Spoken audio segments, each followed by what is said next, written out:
तुम्ही कधी केमिस्टकडे जाऊन थेट कफ सिरप मागितलंय का? असेल तर आता तसं करता येणार नाहीये, कारण केंद्र सरकारने 9 जून 2026 रोजी एक महत्त्वाची अधिसूचना जारी केलेली आहे.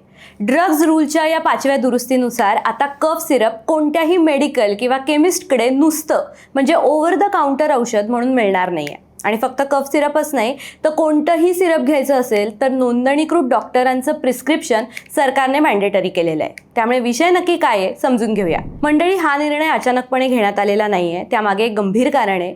मध्य प्रदेश, राजस्थान आणि उत्तर प्रदेशमध्ये गेल्या काही महिन्यांमध्ये कफ सिरपमुळे लहान मुलांचे मृत्यू झाल्याच्या बातम्या तुम्ही पाहिल्या किंवा वाचल्या असतील. याचं टोक म्हणजे तामिळनाडूच्या श्रेशान फार्मास्युटिकल या कंपनीने बनवलेलं कोल्ड रिफ हे कफ सिरप WHO रडारावर आलं. जागतिक आरोग्य संघटनेने त्यावर ग्लोबल अलर्टसुद्धा जारी केला. पुढे उत्तर प्रदेश सरकारने त्याची विक्री बंद केली आणि आता तामिळनाडूमधली ही फार्मास्युटिकल कंपनी कायम स्वरूपासाठी बंदसुद्धा करण्यात आली. त्यांचं लायसन्स रद्द करण्यात आलंय. पॉंडिचेरीने तर आणखीन 3 वेगवेगळ्या कफ सिरपवरती बंदी घातलेली आहे. आणि हे सगळं का घडलं?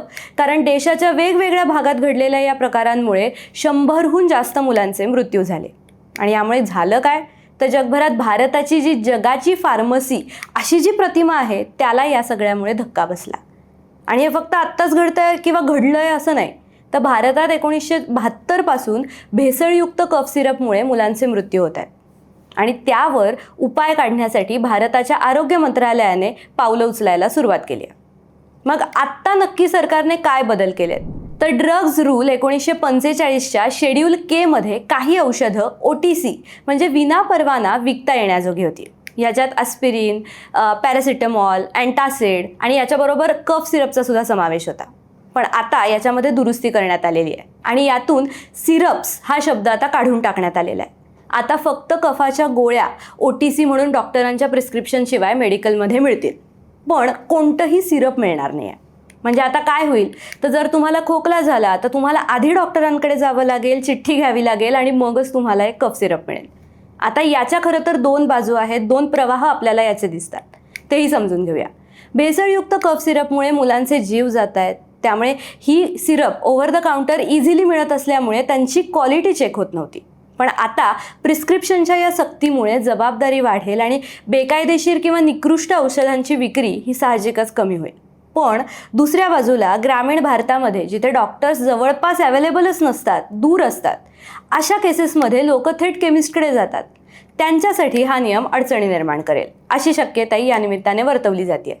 त्यापेक्षा थेट भेसळ करणाऱ्या कंपन्यांवरच कारवाई करा असाही एक प्रवाह या निमित्ताने दिसून येत आहे.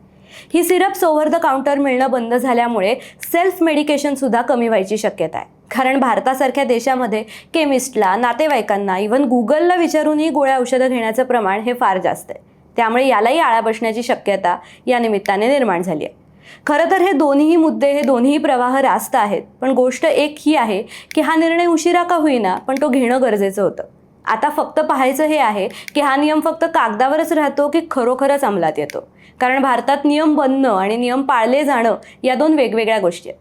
महाराष्ट्राचं उदाहरण आपण पाहिलं तर महाराष्ट्रात तुकाराम मुंढे यांनी अन्न आणि औषध प्रशासनाच्या विभागाच्या आयुक्तपदाचा कारभार हाती घेतल्यानंतर त्यांनी अन्न आणि औषधांमधल्या भेसळीवर मोठ्या प्रमाणावर कारवाई करायला सुरुवात केली होती. नागरिकांनी त्यांना थेट मेसेज करून कोणत्याही भेसळीबद्दलची माहिती देण्याचं आवाहन सुद्धा त्यांनी थेट केलेलं आहे.